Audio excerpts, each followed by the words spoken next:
পরে আমরা চলে আসলাম কক্সবাজারে। এই বর্ষায় কক্সবাজারে আমরা এসেছিলাম দুদিনের সফরে। এবার আমাদের হোটেলটা ছিল হোটেল গ্রেস কক্স স্মার্ট, এটা কলাতলি বিচের অবস্থিত। আমাদের চেক ইন টাইম ছিল দুপুর 2টায়, আমরা একটু আগেই আসলাম। আমাদের ওয়েলকাম ড্রিঙ্ক দেওয়া হলো।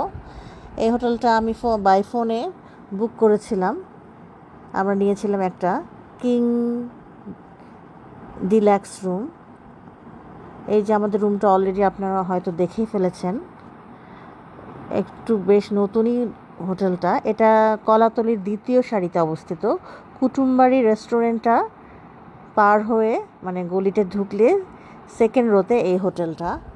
একটু ব্যতিক্রমী এর ফার্নিচারগুলো, আপনারা অলরেডি হয়তো দেখেছেন অনেকের ভিডিওতে। আমার কাছে বেশ ইন্টারেস্টিং লেগেছিল, তাই আমি এই হোটেলটা এবার বুক করলাম।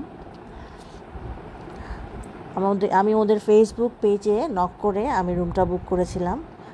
ওদের ওয়াশরুমটা বেশ ওয়াইড, অনেক সুন্দর, মানে অনেক বড় ওয়াশরুম। এটা আমার কাছে বেশ ভালো লেগেছে।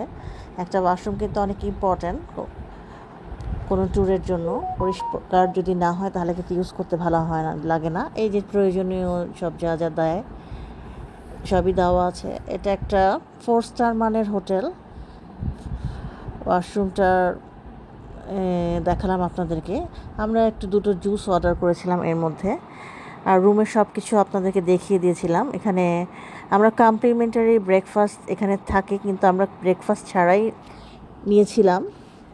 ব্রেকফাস্ট সহ নিলে আপনাদের কিছু টাকা অ্যাড হবে, আর ব্রেকফাস্ট ছাড়া হলে অল্প কিছু মাইনাস হবে।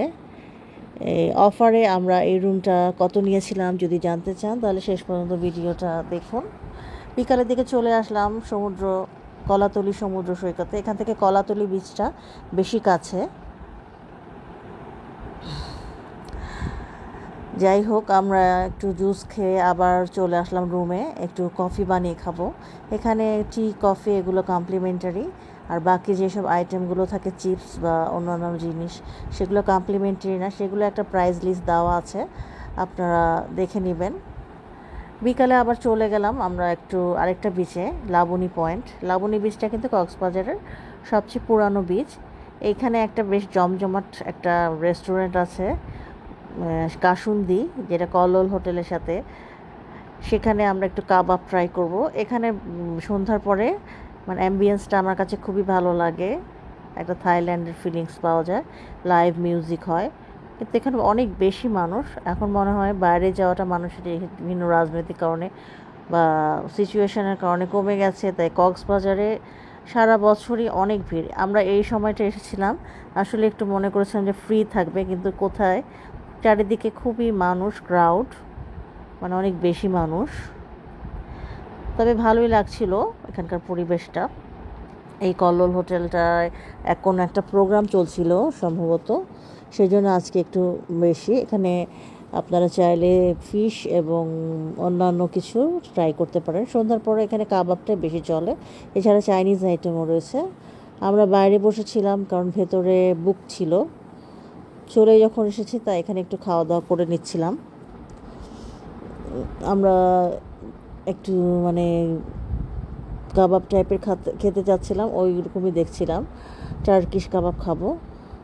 যাই হোক, খাওয়া দাওয়া করবো এখানে, আর গান শুনছিলাম। বেশ ভালোই ছিল, কিন্তু আবহাওয়াটা অনেক বেশি গুমোট ছিল।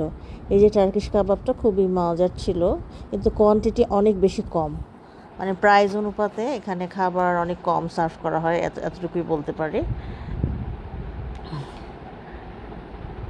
এছাড়া এখন কক্সবাজার আরও অনেক খাবারের জায়গা রয়েছে, সেখানে নতুন নতুন জায়গা আপনারা ট্রাই করতে পারেন।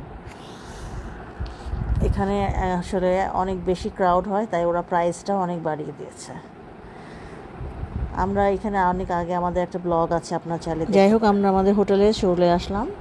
এই গ্রেস কক্স স্মার্ট হোটেলটা আপনারা ট্রাই করতে পারেন। আর আমাদের এই প্রাইস পড়েছিল 3000 টাকা। এটা মানে সিজন ওয়াইজ ভ্যারি করে, 2 পার্সনের জন্য ওদের 3000 টাকায় আমরা এই রুমটা নিয়েছিলাম উইদাউট ব্রেকফাস্ট, আর ব্রেকফাস্টটাও এখন ছিল 3600। এই ছিল আমার আজকের এপিসোড। নেক্সট এপিসোডে আবার দেখা হচ্ছে কক্সবাজারে ভিন্ন কোনো বিষয় নিয়ে। সবাই ভালো থাকবেন, আর আমার এই চ্যানেলটা সাবস্ক্রাইব করে প্রেস করবেন লাইক বাটনটি, শেয়ার করতে ভুলবেন না আপনার ফ্রেন্ডস এবং ফ্যামিলির সাথে। আর আশা করি আমার সাথেই থাকবেন, এবং এতক্ষণ সাথে থাকার জন্য আপনাদেরকে আন্তরিকভাবে অসংখ্য ধন্যবাদ। গ্রেস কক্স স্মার্ট হোটেল থেকে বিদায় জানাচ্ছি আজকের মতো, পরবর্তী এপিসোড দেখার আমন্ত্রণ জানিয়ে। থ্যাংকস ফর ওয়াচিং ট্রাভেল বুক বিটি।